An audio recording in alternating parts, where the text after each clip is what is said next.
Pathanamthitta Konni Kalleli GJM UP സ്കൂളിൽ അധ്യാപിക പാഠഭാഗങ്ങൾ വിദ്യാർത്ഥികളെ പഠിപ്പിക്കുകയാണ്. മക്കളെ, നിങ്ങൾ ആനയെ കണ്ടിട്ടുണ്ടോ? ഉണ്ടോ? ആന എവിടാ താമസിക്കുന്നത്? കാട്ടിലെ ഏറ്റവും വലിയ ജീവി ആരാ? ആന. ആന എത്ര പേര് കണ്ടിട്ടുണ്ട്? എല്ലാവരും കണ്ടിട്ടുണ്ട് ഉണ്ടല്ലോ. നമ്മുടെ പുസ്തകത്തിലേക്ക് നോക്കിക്കേ, അതിലൊരു ആനയുടെ ചിത്രം തന്നിട്ടുണ്ട്. ഉണ്ടോ? കണ്ടോ എല്ലാവരും? കാട്ടാനകളെ കുറിച്ചാണ് പാഠഭാഗം. കൂട്ടുകാരെ, കാട്ടിൽ ആവശ്യത്തിന് ആഹാരം കിട്ടാനില്ല, കുട്ടികൾ വിശന്ന് കരയുന്നു. അതെ, ഇങ്ങനെയായാൽ നാം എങ്ങനെ ജീവിക്കും? മനുഷ്യരുടെ പരാതി കേട്ട് മടുത്തു. വാഴ തിന്നു, കരിമ്പ് നശിപ്പിച്ചു, ചക്ക പറിച്ചു, ഇനിയും എന്തെല്ലാം കേൾക്കണം. നാട്ടിൽ ഇറങ്ങുന്നത് ഓർക്കുമ്പോഴേ പേടിയാ. പടക്കമെറിയും, വെടിവെക്കും.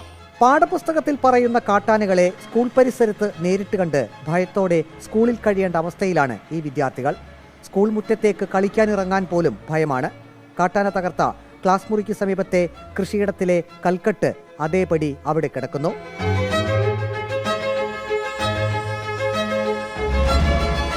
തന്റെ ഓർമ്മയിൽ ഇതാദ്യമായാണ് സ്കൂൾ പരിസരത്ത് കാട്ടാന ഇറങ്ങിയതെന്ന് പ്രഥമാധ്യാപിക സുമ ഡാനിയൽ പറയുന്നു. ആശങ്കയുണ്ട്. കാരണം ഞാൻ 25 വർഷമായിട്ട് ഇവിടെ ജോലി ചെയ്യുന്ന ഒരു അധ്യാപികയാണ്. പക്ഷേ ഇന്ന് വരെ എനിക്ക് ഇതേ ഒരു അനുഭവം ഉണ്ടായിട്ടില്ല. ആദ്യമായിട്ടാണ് സ്കൂളിൻ്റെ പരിസരത്ത് ഇങ്ങനെ വരുന്നത്. നമുക്ക് നല്ല ഭയപ്പാടുണ്ട്. കാരണം കുട്ടികൾ നമ്മുടെ ഹാരിസൺ മലയാളം പ്ലാന്റേഷനിലെ കുട്ടികളാണ് ഇവിടെ വരുന്നത്. അവർ രാവിലെ ഒരു 8:15 ആകുമ്പോഴത്തേക്ക് സ്കൂളിലെത്തുന്നതാണ്. ഇന്ന് 7 മണിക്കാണ് ആന ഇവിടെ എത്തിയത്. പക്ഷേ ഈ 8:15 ഇച്ചിരി താമസമായിരുന്നെങ്കിൽ നമുക്ക് വളരെ ഭയപ്പെടേണ്ട കാര്യം തന്നെയായിരുന്നു. കാരണം ഒറ്റയാനാണ്. നമ്മൾ ഈ വനവുമായി ബന്ധപ്പെട്ട് കിടക്കുന്നവരാണ്ട് അതിൻ്റെ പ്രശ്നം നമുക്ക് അറിയാവുന്നതാണ്. വളരെ ഭീതിയോടുകൂടിയാണ് ഇതിനെ നോക്കി കാണുന്നത്. കർഷകരും തീരാ ദുരിതത്തിലാണ്. കാട്ടാന കാരണം ജീവിക്കാൻ പറ്റാത്ത അവസ്ഥ. ഇത് മനുഷ്യനിപ്പോൾ കൃഷി ചെയ്ത് ജീവിക്കാനൊക്കത്തില്ല. കാട്ടുമൃഗങ്ങളെ കൊണ്ട് ആകപ്പാടെ നശിച്ച് നാരണക്കല്ലാക്കിയിരിക്കുക. കുരങ്ങ്, പന്നി, ആന, ഇത് കൂടെ ആദ്യമായിട്ട് ആന കയറുന്നതിൽ കൂടെ ആന കയറുന്ന അത് കൂടെ ഉള്ള വാഴയെല്ലാം ചവിട്ടി ഓടിച്ച് ഇതിൽ കൂടെ ഇവിടെ വന്ന് ചാടുകയാണ് ചെയ്തേക്കുന്നത്. തിട്ടെല്ലാം ഇടിച്ച് ഇടിച്ച് ചാടി വെക്കുന്നു. ചാടി അങ്ങനെ പോയിരിക്കും. നമ്മൾ എന്ത് ചെയ്യാനൊക്കെ കൃഷി ചെയ്യാനൊക്കെ ഉണ്ട്. അതുപോലെ 2 ലക്ഷം രൂപ ചിലവാക്കി കംപ്ലീറ്റ് വേലി ഇട്ടേക്കുന്നു. ഇതൊക്കെ നശിപ്പിച്ച് നമ്മൾ ഇവിടെ നിന്നുണ്ടാക്കും. നമ്മൾ ആകപ്പാട്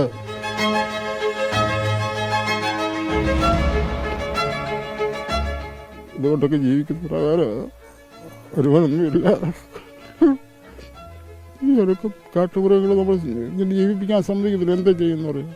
വനപാലകർ സ്കൂളിൽ എത്തുമ്പോൾ വിദ്യാർത്ഥികൾക്ക് അല്പം ആശ്വാസം. സ്കൂൾ പരിസരത്തെല്ലാം വനപാലകർ പരിശോധന നടത്തി. കോന്നി തഹസിൽദാർ NV സന്തോഷും സ്കൂളിൽ എത്തി. ആന ഇതിൻ്റെ സമീപത്ത് വരെ വന്നു. കൃഷി കുറച്ച് നശിപ്പിച്ചിട്ടുണ്ട്. അടുത്തൊരു കൈത തോട്ടമുണ്ട്. അപ്പം ഇത് സ്ഥിരമായിട്ട് വന്യമൃഗശല്യം ഉള്ള ഏരിയയാണ് കോന്നി താലൂക്കിൻ്റെ വിവിധ ഭാഗങ്ങൾ. എന്തായാലും ഫോറസ്റ്റ് അധികൃതരോട് ബന്ധപ്പെട്ടിട്ടുണ്ട്. ക്ലാസ് മുറികളിൽ ഇരിക്കുമ്പോഴും തൊട്ടപ്പുറത്തെ കൃഷിയിടത്തിലേക്കാണ് അധ്യാപകരുടെയും കുട്ടികളുടെയും നോട്ടം. കാട്ടാനയെങ്ങാനും വീണ്ടും വരുന്നുണ്ടോ? കൊച്ചുകുട്ടികളില്ലേ, അവർക്ക് ഓടി പോകാനും പറ്റത്തില്ല. ഇപ്പം ആന രാവിലെ വന്നപ്പോഴത്തേനും ഓടി ഗേറ്റിൻ്റെ അവിടെ വരെ വന്നിട്ട് പറഞ്ഞു ആന വന്ന് നിൽക്കുന്നു, ഓടി വാന്ന് പറഞ്ഞുകൊണ്ട് എല്ലാവരും അവിടെ നിൽപ്പുണ്ട്. അന്നേരം വന്നവരെല്ലാം ഓടിച്ചും വിട്ടു ആന. ഇന്നലെ വൈകിട്ട് അവരുണ്ടായിരുന്നു പറഞ്ഞു. ഇപ്പോൾ രാത്രി 11 മണി 12 മണി അവരുണ്ടായിരുന്നു പറയുന്നു. അപ്പോൾ രാവിലെയാണ് സംഭവിച്ചത്. വനവകുപ്പ് അത് കർശനമായ രീതിയിലൊക്കെ നോക്കിക്കണ്ടെങ്കിൽ ഒരു ശാശ്വതമായ പരിഹാരം കാണത്തുള്ളൂ. വനപാലകരുടെ പരിശോധനകൾ ഇനിയും നടക്കും.